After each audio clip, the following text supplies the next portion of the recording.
Mwanafunzi wa kidato cha 4 mwenye umri wa miaka 19 kuhusiana na mauaji ya kikatili ya mpenzi wake wa miaka 16 ambaye alikuwa mjamzito na mwanafunzi wa kidato cha 2. Na mwili wa marehemu ulipatikana mapema asubuhi ya leo kando ya barabara mita chache kutoka nyumbani kwake ukiwa na majeraha makubwa ya panga kichwani na shingoni. Violet Auma na uketu wa taarifa hii.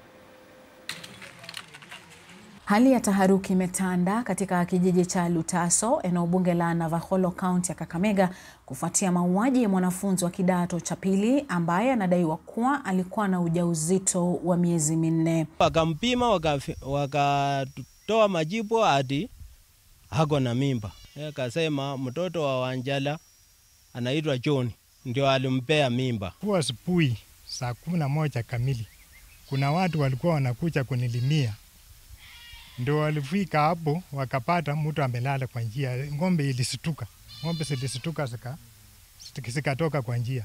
Vile nilimulika taa, alafu ndio niliona huyo mtoto walikata hapa, alafu na hapa. Inadaiwa kuwa mshukiwa alipanga mauaji hayo baada ya msichana huyo kukataa kutoa mimba licha ya shinikizo lake.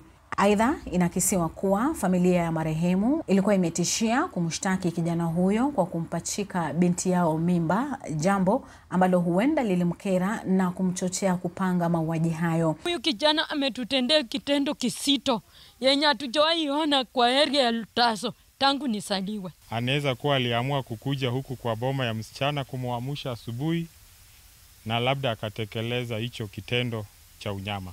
Kamanda wa polisi Navakholo, Christopher Kirui, amedhibitisha tukio hilo na kusema kuwa uchunguzi unaendelea.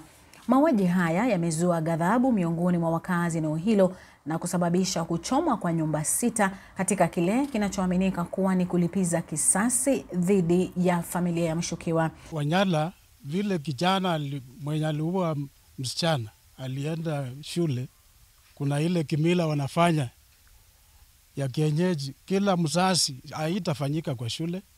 Kila mzazi kwa hiyo darasa atakaa na mtoto wake wafanye kimila yao. Violet Auma, TV 47.